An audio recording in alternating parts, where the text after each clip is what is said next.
এ যেন ভারতের পৌষ মাস, অভিষেকের সর্বনাশ। কিন্তু কেন?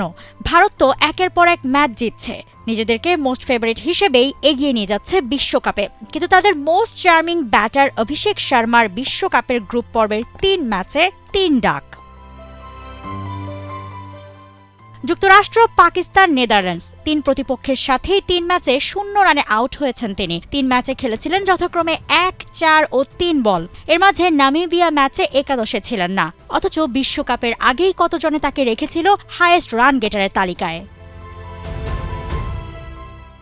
শুধু বিশ্বকাপেই না, শেষ ৭টি টি-২০-র ৫টাতেই ০ রানে আউট হয়েছেন অভিষেক শর্মা। আবার বিশ্বকাপের আগে কদিন ভুগেছিলেন পেটের সমস্যায়ও। তবে নেদারল্যান্ডসের ম্যাচের আগেও ব্যাপারটাকে পাত্তা দেয়নি ভারত। সংবাদ সম্মেলনে ভারতের ব্যাটিং কোচ সিতাংশু কোটাক বলেছিলেন, ৭২ ঘন্টা ময়েশ্চার লক সমৃদ্ধ লিলি বডি ওয়াশ শিয়া বাটারের গুডনেস স্কিন রিপেয়ার করে রাখে সফট ও গ্লোয়িং।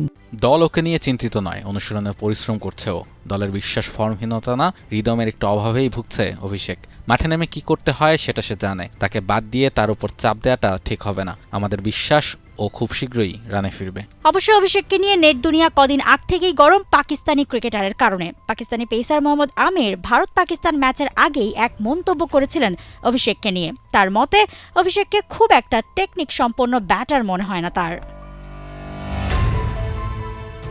এরপর ভারতের ক্রিকেট ভক্তরা শোর তুলেছিল পাকিস্তান ম্যাচেই নিজের টেকনিক আর যোগ্যতা দেখিয়ে দেবেন অভিষেক। তবে তা তো হলোই না, বরং বিশ্বকাপে গ্রুপ পর্ব শেষ হয়ে গেলেও এখনো রানের খাতায় খুলতে পারলেন না তিনি। তবু দল আর ভক্তদের অপেক্ষা সুপার 8-এ স্বরূপে ধরা দেবেন অভিষেক শর্মা। মৌসুমী Alam, T Sports.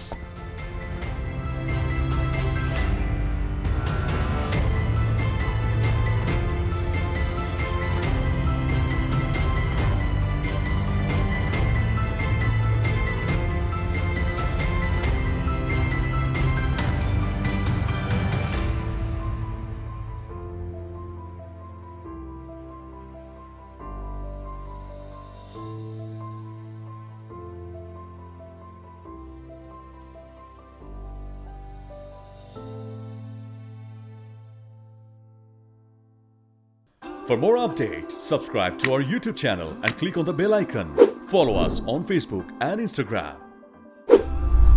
Download T-Sports app to enjoy exciting games and highlights. Visit tsports.com.